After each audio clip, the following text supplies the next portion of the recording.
Pen और pencil निकाल लो, notes के ऊपर मार्क करना है, जो भी करना हमने नोट्स में से करना है, कुछ नहीं लिखना। जो भी मैं लिखवाती हूँ मैं ऑलरेडी नोट्स में आपके लिख चुकी हूँ, सब कुछ ये संदीप गर के नोट्स बनाए हैं मैंने, अपडेटेड है डाटा सारा, और सिर्फ मार्क करना। हमने लिबरलाइजेशन वाला टॉपिक कर लिया था, प्राइवेटाइजेशन पे आ जाओ।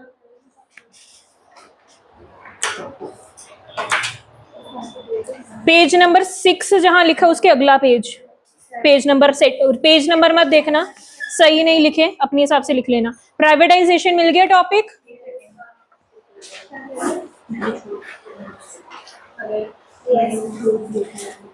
प्राइवेटाइजेशन होता क्या है? जब पब्लिक सेक्टर अपना कुछ हिस्सा बेच देती है, ठीक है, या फिर कह लो प्राइवेट सेक्टर को पूरा एनहेंस कर देती है, उसको बोलते हैं प्राइवेटाइजेशन।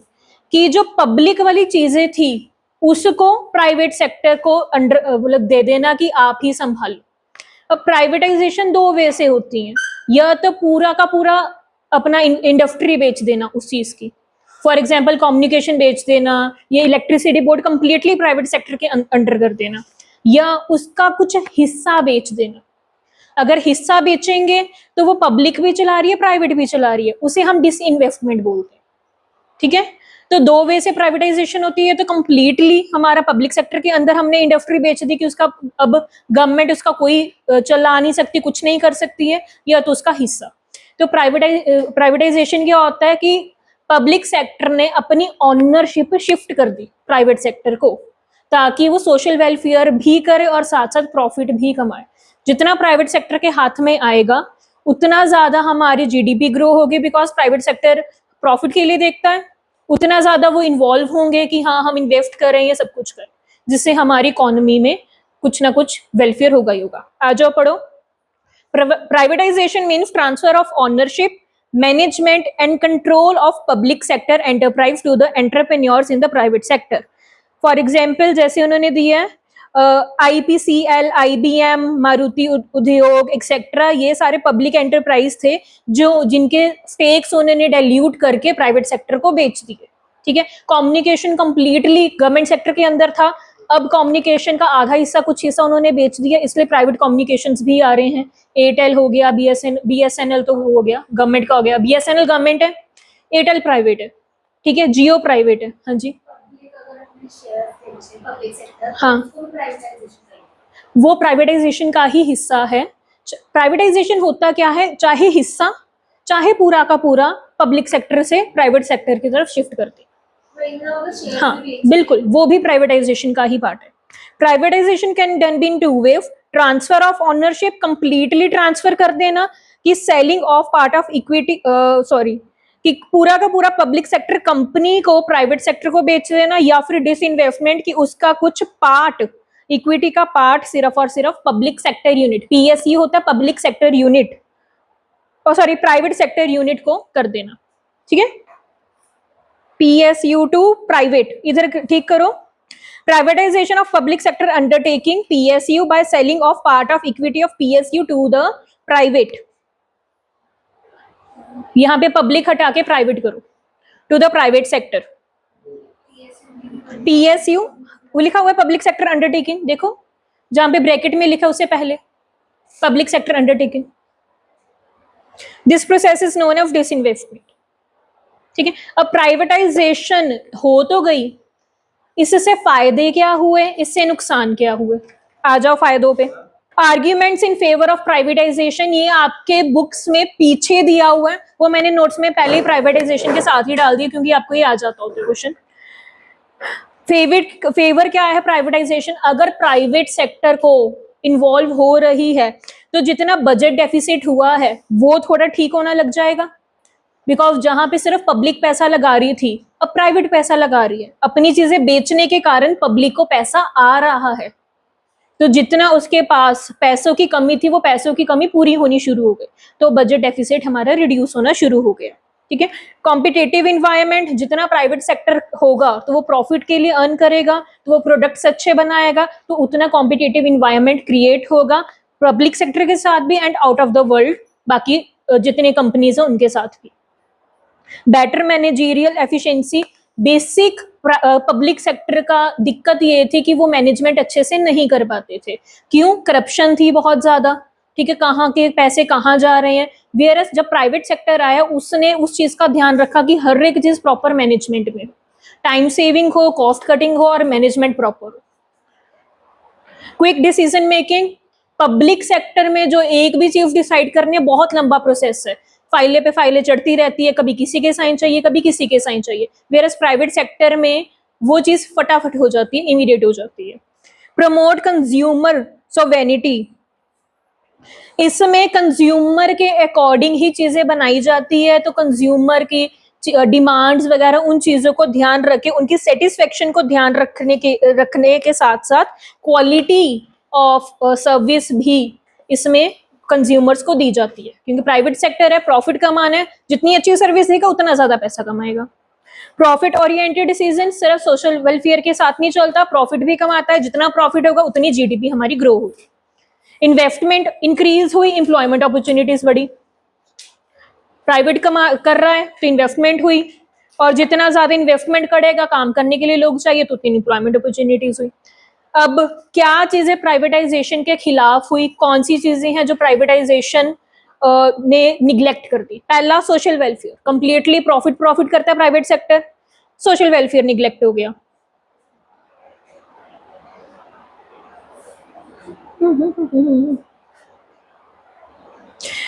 अब जो पब्लिक सेक्टर है, जो तो रिस्की प्रोजेक्ट्स हैं, फॉर एग्जांपल डैम्स वगैरह, ये चीजें हो गई, वो पब्लिक सेक्टर तो कर रहा है, लेकिन प्राइवेट सेक्टर उन्होंने हाथ नहीं डाल रहा, ठीक है, जिससे बीइंग हर एक चीज प्राइवेट में होने के बावजूद भी हम प्रॉफिट्स थोड़े लो हो गए। तो इकोनॉमिक डेवलपमेंट की तरफ उन्होंने छोड़ के, रेदर देन वो सिर्फ उन सेक्टर्स पे ध्यान देते थे जो रिस्की कम है या जिन पे प्रॉफिट थोड़ा हो सकता है। जो थोड़े रिस्की सेक्टर थे, जो सोशल वेलफेयर के काम आते थे, जो सोशल डेवलपमेंट में काम आते थे, वो उसको निग्लेक्ट करके लूप साइड निकाल लेते थे कि हम इसको छोड़ के कहीं और ही चलते। ठीक है, क्लियर हुआ? आगे, कंसंट्रेशन ऑफ इकोनॉमिक पावर, उन्होंने सिर्फ अपने प्राइवेट ओनर्स, प्राइवेट एंटरप्राइजेस उसको स्ट्रॉन्ग करने का किया, इकोनॉमी को स्ट्रॉन्ग करने का नहीं किया। Rise in level of unemployment, being private sector है तो उन्होंने बहुत ज्यादा कैपिटल इंटेंसिव गुड्स भी रखे होंगे क्वालिटी बढ़ाने के लिए, तो जितना कैपिटल इंटेंसिव इंक्लूड करेंगे उतना लोग अनएम्प्लॉय हो जाएंगे, जिसके कारण हमारी अनएम्प्लॉयमेंट भी बढ़ी। प्राइवेट के कारण हुआ भी और नहीं भी हुआ, ये पॉजिटिव में भी आएगा, ये नेगेटिव में भी आएगा। पॉजिटिव में इसलिए आएगा बिकॉज न्यू सेटअप्स हुए हैं तो एम्प्लॉयमेंट तो हुई, लेकिन जितनी होनी चाहिए थी उतनी नहीं हुई, अनएम्प्लॉयमेंट भी रही। अनएम्प्लॉयमेंट हम खत्म नहीं कर सकते। एक अनएम्प्लॉयमेंट और एक इन्फ्लेशन, ऐसी दो चीजें हैं जो डेवलपिंग कंट्रीज कभी भी खत्म नहीं कर सकती है, तो वो पॉजिटिव में भी जाएगा, नेगेटिव में भी जाएगा। ये दोनों पॉइंट्स कि प्राइसेस भी कंट्रोल हुए लेकिन इन्फ्लेशन अभी भी है, अनएम्प्लॉयमेंट कम भी हुई लेकिन अभी भी है। ठीक है, क्लियर हो गया? ये आपका टॉपिक था प्राइवेटाइजेशन। इसमें एक छोटा सा और बॉक्स में बना हुआ है, दिख रहा है आपको? गवर्नमेंट जब प्राइवेट सेक्टर को उन्होंने सेल किया ना, तो गवर्नमेंट ने पूरे प्राइवेट सेक्टर यूनिट्स को 3 हिस्सों में बांट दिया, महारत्ना, नवरत्ना एंड मिनी रत्ना। रत्न क्या होता है? हीरा, ठीक है, जो बहुत ज्यादा प्रीशियस होता है। महारत्ना जो सबसे टॉप पे है, मतलब जो पूरी तरीके से डेवलप, सबसे टॉप की इंडस्ट्री, सबसे टॉप की एंटरप्राइजेस, जैसे उस टाइम पे जियो चल रहा है, अंबानी का चल रहा है, टॉप है, वो महारत्ना में आता है। ठीक है, उसके अलावा नवरत्ना, जितने वो इंडस्ट्रीज जो टॉप पे नहीं है लेकिन वो टॉप लेवल पे पहुंच सकते हैं, वो आगे नवरत्ना में।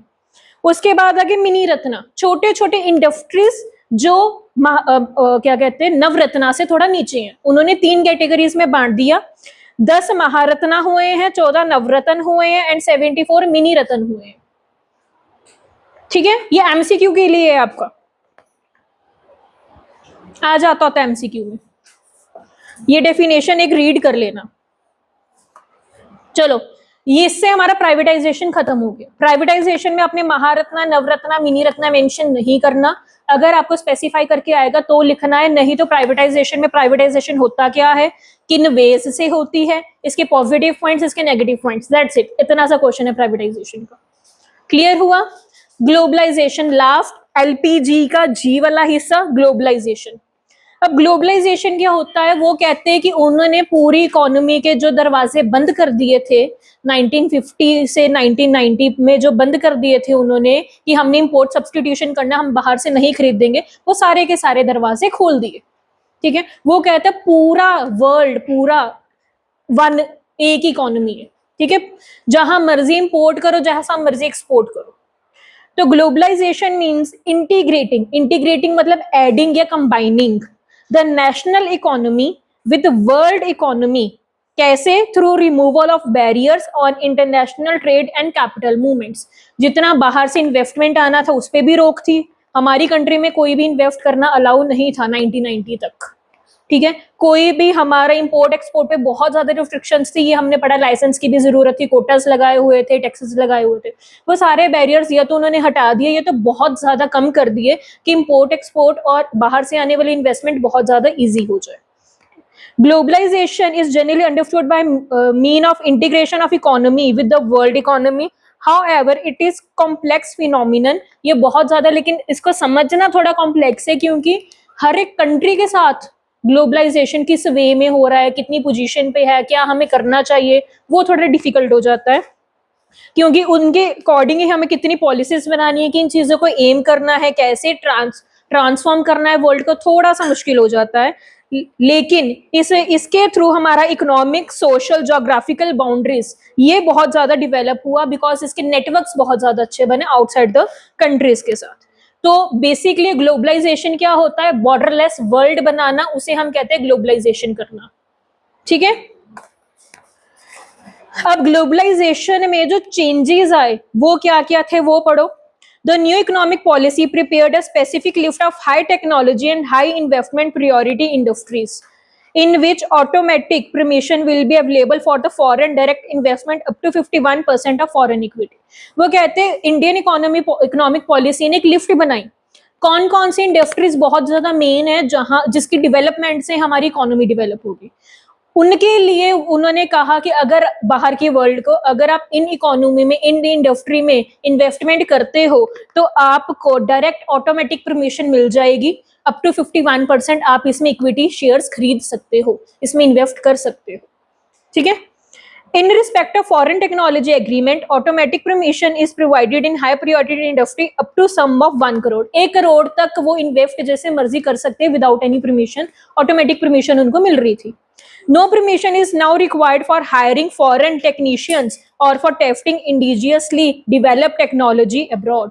वो कहते हैं जो बाहर से हमने जितनी भी टेक्नोलॉजी यहाँ पे मंगवाई है, मेड इन इंडिया किया था, मेड इन इंडिया में टेक्नोलॉजी तो हमें बाहर से, मशीनरी तो बाहर से खरीदनी पड़ेगी। वो कहते हैं अगर आपने हायर करना है कोई बंदा टेक्नोलॉजी इंस्टॉल करने के लिए, उसको चेक करने के लिए, या फिर आपको वो सिखाए, उसके लिए आपको कोई भी परमिशन लेने की जरूरत नहीं है, आप जैसे मर्जी हायर कर सकते हो। 1 crore, up to 1 crore investment करने के लिए कोई परमिशन नहीं चाहिए, ऑटोमेटिक परमिशन मिल जानी है। आपने 1 करोड़ तक इन्वेस्ट करना कर लो, 1 करोड़ के ऊपर थोड़ी फॉर्मेलिटीज होती थी, 1 करोड़ तक कोई फॉर्मेलिटी नहीं होती थी। ठीक है, आगे, in order to make international adjustment of Indian currency, rupee was devalued in July 1991 by 20%। ये आपको बताया था, जब गवर्नमेंट ने फॉरेन इन्वेस्टमेंट को अट्रैक्ट करना होता है, जब उन्होंने एक्सपोर्ट्स बढ़ाने होते हैं, तो वो रुपये की डिवैल्यूएशन कर देती है कि जितना हमारा रुपये सस्ता मिलेगा उनको उतना ज्यादा वो यहाँ पे आके खरीदारी करेंगे, यहाँ पे इन्वेस्टमेंट करेंगे। ठीक है, तो उन्होंने 20% को डिवैल्यू कर दिया था। इट स्टिमुलेटेड एक्सपोर्ट्स, इसने एक्सपोर्ट्स को बढ़ाया, इंपोर्ट्स को डिस्करेज किया, और इससे हमारा फॉरेन कैपिटल एकदम से बढ़ गया। फॉरेन कैपिटल क्या है? जो हमारे पास कंट्री में फॉरेन पैसा पड़ा है। क्यों? बाहर से पैसा आने लग गया, बाहर के लोग इन्वेस्टमेंट करने लगे, पैसा आने लग गया, तो पैसा बचने भी लग गया, और जितना पुराने रिजर्व्स डिफॉल्ट में चले गए थे वो भी कवर होने लगे। क्लियर हुआ? आगे, to integrate Indian economy with the world, the Union Budget 1992 to 93 made Indian rupee partially convertible and then rupee was made fully convertible। अब कन्वर्टेबल का मतलब क्या? डॉलर्स में कन्वर्ट करना, या बाहर की करेंसी में कन्वर्ट करना। अब हम बहुत इजीली जब मर्जी चाहे रुपीस को डॉलर में, डॉलर को रुपीस में कन्वर्ट कर सकते हैं। पहले ये चीजें कुछ लिमिट तक अलाउड थी, लेकिन उसके 1 साल बाद उन्होंने कंप्लीटली कर दिया कि कर लो, जैसे मर्जी कन्वर्ट करी जाओ। ठीक है, आगे, a 5-year export import policy was announced by the government to establish framework of globalization of Indian foreign trade. उन्होंने पॉलिसी की थी जिसमें उन्होंने जितने रिस्ट्रिक्शंस थे, जितने कंट्रोल थे एक्सटर्नल ट्रेड पे, वो सारे हटा दिए थे. In order to bring the Indian economy within the ambit of global competition, the government has modified the custom duty to considerable extent. उन्होंने कस्टम ड्यूटी को भी, जो बहुत ज्यादा थी, उसको एक लिमिट पे ले आए. तो अल्टीमेटली इसमें सिर्फ वो बताया है कौन कौन सी चीजें हटाई, कौन कौन सी चीजें कम की, और जो चीजें बाहर से अट्रैक्ट की उसकी लिमिट क्या थी. क्लियर हुआ? ये चेंजेस उन्होंने किए. बोलो. बच्चे डिसकंटिन्यू नहीं हुई थी. ये 5 ईयर प्लान होती है ना, जैसे फर्स्ट 5 ईयर प्लान एग्रीकल्चर का था जिसपे मेन फोकस एग्रीकल्चर का था. जो 1992 टू 97 है उसका मेन फोकस इंपोर्ट एक्सपोर्ट का था. उसके बाद भी वो रहा लेकिन बाकी चीज पे ज्यादा फोकस कर दिया गया. ठीक है, तो वो उन्होंने स्पेसिफाई किया है कि इस पे इंपोर्ट एक्सपोर्ट पॉलिसी बनी थी, चल अभी भी रही है. हाँ, बाकी सेक्टर्स पे कम कम था लेकिन मेन फोकस उस पे था कि उसको डेवलप कर. तो ये हर 5 ईयर में अलग अलग सेक्टर को पकड़ा गया है. ठीक है, क्लियर हुआ? आगे, ग्लोबलाइजेशन के positive and negative impact. Positive impact, global market बढ़ी, टेक्नोलॉजी एडवांस हुए, फ्यूचर प्रोस्पेक्ट्स लार्ज इंडस्ट्रीज के लिए डेवलप हुए, और स्किल्ड पीपल ग्लोबली हमने चीजें सीखी भी हैं और बाहर जाके हमने आउटसोर्स भी की. अगेंस्ट क्या हुए? जितना भी ग्लोबलाइजेशन हुआ वो सिर्फ डेवलप्ड कंट्रीज के लिए हुआ. डेवलपिंग कंट्रीज में ग्लोबलाइजेशन का फायदा इतना नहीं हुआ. रीजन बीइंग, हमारे चीजें यहाँ महंगी बनती थी, बाहर से सस्ती बनती थी, तो बीइंग अ कंज्यूमर मैं महंगी चीज क्यों खरीदूंगी, मैं तो इंपोर्ट कर लूंगी. ठीक है, एंड अभी हम डेवलपिंग है, हम स्ट्रगल कर रहे हैं, वो डेवलप्ड है, उनके पास ऑलरेडी सारी चीजें पूरी हैं. ठीक, तो हमारी चीजें वो सस्ते में खरीदते थे, हमें वहां से चीजें महंगे में खरीदनी पड़ती थी. हमें इंपोर्ट ज्यादा करवाना पड़ता था बिकॉज हमारे पास चीजें नहीं है पूरी, उनके पास चीजें ऑलरेडी पूरी है, इसलिए वो अपनी कंट्री में हमसे इंपोर्ट कम करते थे. तो ज्यादा फायदा डेवलप्ड कंट्रीज को होता था, डेवलपिंग कंट्रीज को फायदा होता था लेकिन बहुत कम लेवल पे होता था.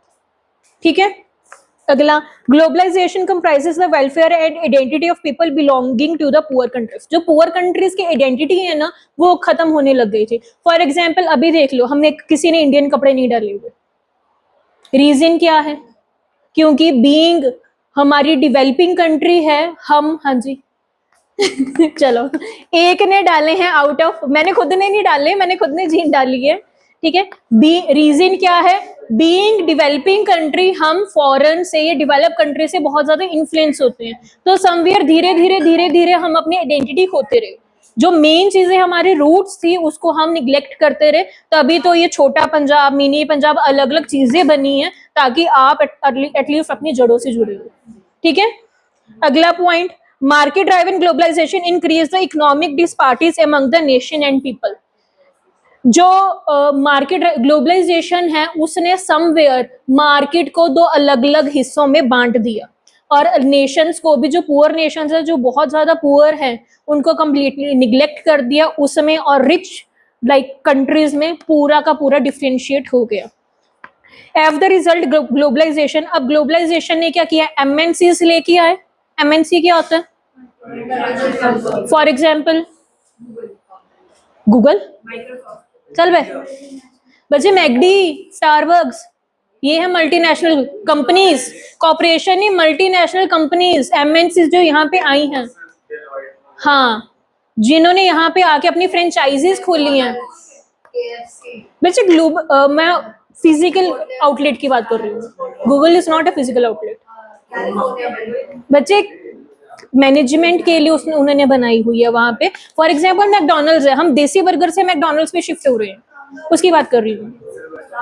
ठीक है, स्टारबक्स, हाँ जी, सुनो, तो एमएनसी ने क्या किया?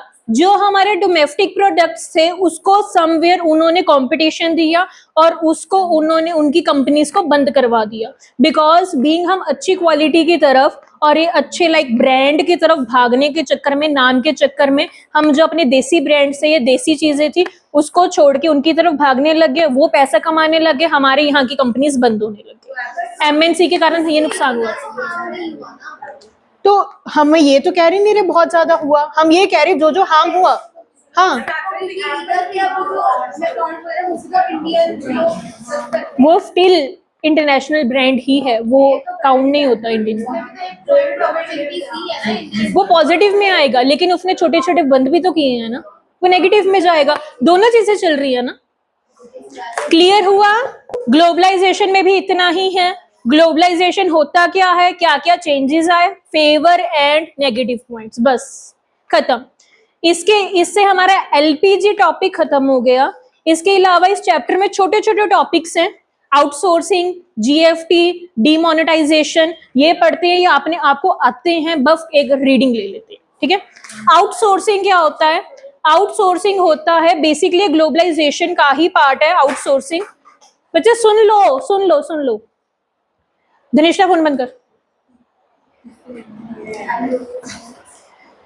बीइंग हमारे इंडियंस के ब्रेन बहुत ज्यादा शार्प है आउटर वर्ल्ड के बच्चों के हिसाब से, आउटर वर्ल्ड के लोगों के हिसाब से, ये बाहर के लोग भी मानते हैं, बिकॉज हमारी स्टडीज उस वे में हुई है। तो बाहर के लोग हमारे से ये टेक्निकल नॉलेज कह लो, ठीक है, या फिर इन चीजों की आउटसोर्स करते थे, हम भी करते हैं। आउटसोर्स क्या होता है? घर पे चीज ना बना के, घर पे सर्विस को खुद ना करके बाहर से हायर कर ले। फॉर एग्जाम्पल नोएडा वगैरह में जितनी कंपनीज है वो सारी इंटरनेशनल कंपनीज हैं। उन्होंने वहां पे जितने लोग रखे, इंडियंस रखे हैं, वो इंडियन लोग उनकी क्वायरी सॉल्व करते हैं, ठीक है, यहाँ पे बैठ के उनकी क्वायरी सॉल्व कर रहे हैं। तो वो क्या कर रहे हैं, उन्होंने वहां पे जो कंपनी बनाई है उसके लिए टेक्नीशियन हेल्प, जो भी इशू इंक्वायरी जो भी है, उन्होंने इंडियंस को हायर किया हुआ है, इंडियन को आउटसोर्स किया हुआ, ठीक है। क्लियर हुआ आउटसोर्स क्या होता है? पढ़ो, किसको ना क्लियर हुआ हो। आउटसोर्स मतलब घर पे ना बना के बाहर से हायर कर लेना, ठीक है। अगर सिंपल एग्जांपल दो, अगर मैंने साइकिल बनाना है, जरूरी नहीं अगर मैंने टायर भी मैंने अपने घर पे ही बनाना है, मैंने उसके कुछ पार्ट्स बाहर से मंगवा लिए, जस्ट इंस्टॉल किया और साइकिल क्रिएट कर, उसे कह देते हैं आउटसोर्स करना। बाहर से चीजें मंगवाना, हायर करना और अपने बेनिफिट के लिए उसके लिए यूज करना। हाँ जी, किसी और को कह देना कि हाँ, किसी और के थ्रू करवाना, खुद नहीं कर रहे हैं। जैसे फॉर एग्जांपल अभी लेटेस्ट का बता देती हूँ, इंस्टाग्राम आपका है, इंस्टाग्राम आपका है, हैंडल कोई और कर रहा है, तो आप क्या कर रहे हैं? आउटसोर्स कर रहे हो मेरा इंस्टाग्राम संभालने के लिए, दैट इज आउटसोर्सिंग। आउटसोर्स सबसे अच्छी चीज क्यों है? आउटसोर्स समवेयर अच्छी चीज क्यों है? रीजन में जो आपकी मेन चीज है ना, आप उस पर फोकस कर सकते हो, आपकी बाकी छोटी छोटी चीजें आप बाहर से हायर करवा सकते हो, तो आपकी समवेयर चीजें बहुत ज्यादा डिवेलप होती हैं। हर एक चीज का ही होता है, हर एक चीज का होता है। आउटसोर्स मतलब बाहर से करना, चाहे गुड्स है चाहे सर्विसेज है। Outsource refers to hiring business services from external sources, mostly from other countries. These services include legal advice, computer services, advertisement, security, etc. In other words, outsourcing refers to contracting out some of its activities to the third party which were early performed by the organization. जो हम पहले खुद करते थे, हम खुद ने छोड़ दिया और बाहर से कहते हैं बाहर से कर लो, ठीक है। प्रोडक्ट खुद बनवाया, पैकेजिंग बाहर से करवा ली, आउटसोर्स करवा ली हमने। Outsourcing is one of the most important outcome for the globalization process. Basically globalization ने create किया है। सबसे ज्यादा हमारा यहाँ पे कम्युनिकेशन एंड आईटी सेक्टर में आउटसोर्सिंग सबसे ज्यादा जो हमारे यहाँ पे आउटसोर्स करवाया जाता है बाकी कंट्रीज के द्वारा, वो आईटी सेक्टर एंड कम्युनिकेशन, ठीक है। With the help of modern telecommunication links, the text, voice, and visual data in respect of these services is digitalized and transmitted in real time over continents and national boundaries. छोड़ देना चाहिए line.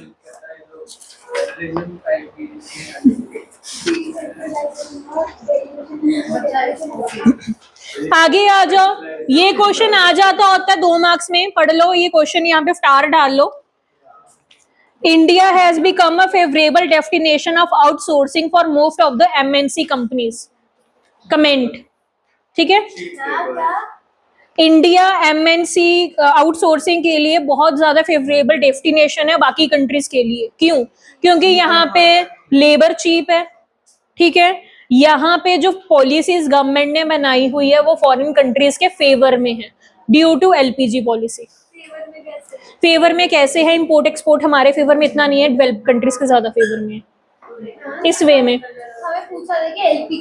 अगला topic WTO, world trade organization, पढ़ा हुआ है?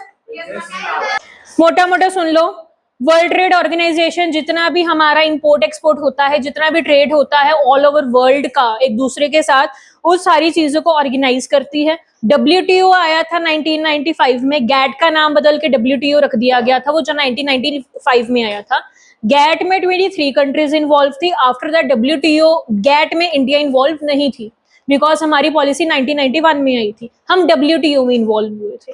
ठीक है, जितने भी ये टैरिफ्स नॉन टैरिफ्स हैं, ये जितने डिस्प्यूट्स है, जितनी लड़ाई झगड़ा है, कुछ भी ट्रेड के रिलेटेड जितना है, वो सारा का सारा WTO हैंडल करता है।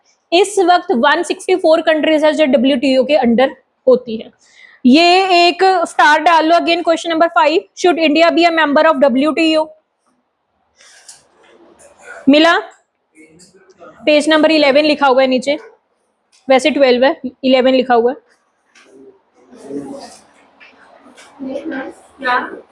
जहां पे WTO है वहीं पे सबसे नीचे क्वेश्चन दिया हुआ है छोटा सा, should India be a member of WTO? चलो उसके आगे आ जाओ। ये छोटी छोटी टर्म्स हैं। बायलेटरल, दो साइडेड, दो कंट्रीज के बीच में इंपोर्ट एक्सपोर्ट। मल्टीलेटरल, दो से ज्यादा कंट्रीज के बीच में इंपोर्ट एक्सपोर्ट। टैरिफ बैरियर्स, जितने भी हमारी टैक्सेस वगैरह लगते हैं इंपोर्ट एंड एक्सपोर्ट ड्यूटी पे। नॉन टैरिफ बैरियर्स, कोटा हो गया, लाइसेंस वगैरह हो गया, लिमिट लगाना, वो नॉन टैरिफ बैरियर्स है।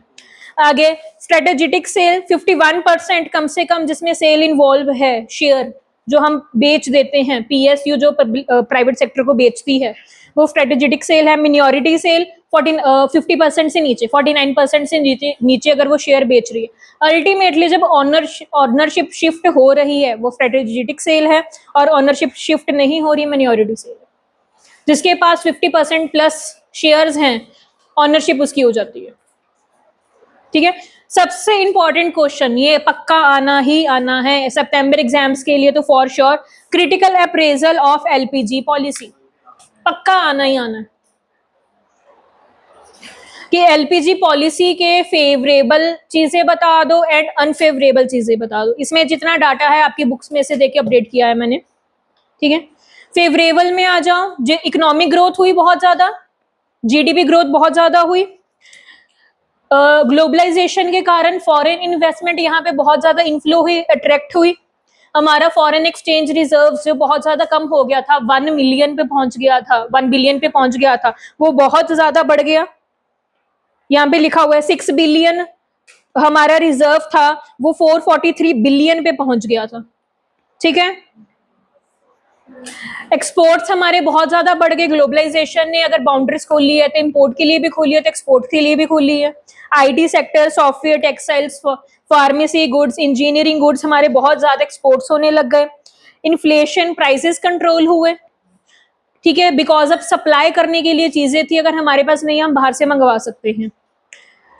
प्राइवेट सेक्टर का रोल बढ़ा, क्योंकि प्राइवेटाइजेशन है, प्राइवेट सेक्टर का रोल बढ़ा है। अल्टीमेटली अपने तीनों के पॉइंट्स जो मेन पॉइंट्स है वो लिख देने। अब क्रिटिसिज्म क्या है? अनएम्प्लॉयमेंट बढ़ी, कैपिटल इंटेंसिव चीजें आने लग गई, अनएम्प्लॉयमेंट बढ़ने लग गई। जितना हमने LPG पढ़ा उसमें हमने एग्रीकल्चर की तो बात ही नहीं की, हमने इंडस्ट्री की बात की, हमने फॉरेन ट्रेड की बात की, वेरे 70% हमारा एग्रीकल्चर के ऊपर डिपेंडेंट है, हमने एग्रीकल्चर की तो बात ही नहीं की। सबसे बड़ा मेजर ड्रॉबैक इसका ये है LPG पॉलिसी का, कि हमने एग्रीकल्चर को कंप्लीटली निग्लेक्ट कर दिया। ठीक है, इंडस्ट्रियल ग्रोथ कम हुई बिकॉज हमारे इंपोर्ट महंगे होते थे और एक्सपोर्ट थोड़े सस्ते होते थे। ठीक है, जो बाहर की कंट्री हमसे इंपोर्ट करवाती थी वो सस्ते करती थी, तो हमारे पास पैसा आता था लेकिन इतना ज्यादा नहीं आता था।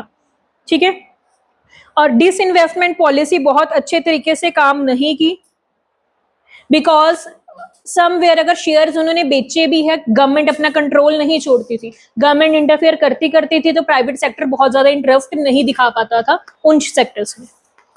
ठीक है, आगे ineffective tax policy. Effective tax policy तब होती है अगर आप टैक्स पे कर रहे हो और आपको पता है कि आपका टैक्स कहाँ पे लग रहा है। आप टैक्स तो पे करते हैं लेकिन हमें ये नहीं पता हमारा टैक्स कहाँ पे लग रहा है। ठीक है। और अब किसकी जेब में जा रहा है, सच्ची में कहीं डेवलपमेंट पे लगा, कहाँ लगा, जिसके कारण टैक्स की चोरी बहुत होती है, करप्शन है ना, शो करना चाहिए, तभी तो वो है ना, ड्रॉबैक है, इनइफेक्टिव टैक्स पॉलिसी है। टैक्स पॉलिसी हमारा यहाँ बहुत अच्छा नहीं है, जिसके कारण टैक्स की चोरी बहुत होती है, ठीक है। हम सेविंग्स कर लेते हैं इस वे में, टैक्स दिखा देते कि हमें टैक्स पे ही ना करना पड़े, हम इनकम उतनी दिखाते हैं हमें टैक्स ना पे करना पड़े। अगला, स्प्रेड ऑफ कंज्यूमरिज्म। कंज्यूमरिज्म होता है कंज्यूमर के अकॉर्डिंग गुड्स बनना। हम जो इस टाइम पे हमारा डिमांड है, रेदर देन नीड्स के, हमारी वांट्स की डिमांड है। नीड है, जरूरतें, वांट्स है जो हमें बस चाहिए। लग्जरी गुड्स की तरफ हम ज्यादा जाते हैं, हमें ये चाहिए, हमें वो चाहिए, हम नीड्स की तरफ नहीं भागते हैं। तो बीइंग प्राइवेट सेक्टर को प्रॉफिट चाहिए, वो भी सिर्फ लग्जरी गुड्स ही बनाने लग गई, नीड वाली गुड को निग्लेक्ट होने लग गया, ठीक है। तो बहुत ज्यादा हमारा कंज्यूमरिज्म स्प्रेड हो रहा है, जो नीड्स हैं उससे हम दूर हटके सिर्फ लग्जरी की तरफ भाग रहे हैं। और अनबैलेंस ग्रोथ है, कुछ रीजन्स में ग्रोथ हुई है, कुछ रीजन्स में ग्रोथ नहीं हुई। फॉर एग्जाम्पल इंडस्ट्री में ग्रोथ हुई है, वेयर एग्रीकल्चर में ग्रोथ नहीं हुई, ठीक है। ये भी एक ड्रॉबैक है। तो ये आपके 7 पॉइंट्स उसके हैं, 7 पॉइंट्स इसके हैं, ठीक है। हेडिंग जरूरी है, आपको एज इट इज ही लिखनी है, क्योंकि आपकी बुक्स में एज इट इज ही हेडिंग है। अंदर का मैटर अपने वे से लिख सकती हो, नहीं 2 टॉपिक पढ़े हैं, डिमोनेटाइजेशन एंड जीएसटी। मोनेटाइजेशन तो जीएसटी भी पता है मैम,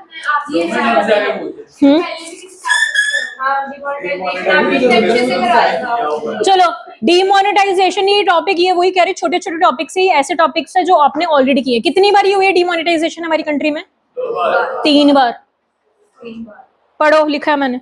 पहली 1946 में हुई थी, दूसरी 1978 में हुई थी, और अब 2016 में हुई है।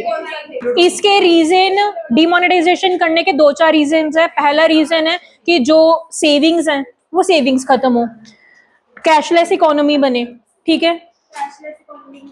जितनी कैशलेस होगी, आपकी ऑनलाइन ट्रांजैक्शन होगी, तो आप टैक्स चोरी नहीं कर सकोगे। आप तिजोरियों में रख के पैसे नहीं रख पाओगे, जो इंजेक्शन, वो जो लीकेज है इकोनॉमी ग्रोथ के लिए, हमने पढ़ा हुआ है। ब्लैक मनी में नहीं कर पाओगे जितनी इकोनॉमी होगी। बार बार पैसे इसलिए डिमोनेटाइजेशन होती है ताकि जो पुराने पैसे वो बाहर निकल सके, अगर आपने अंदर रखने भी आपका ही नुकसान है। जीएफटी पता है सबको?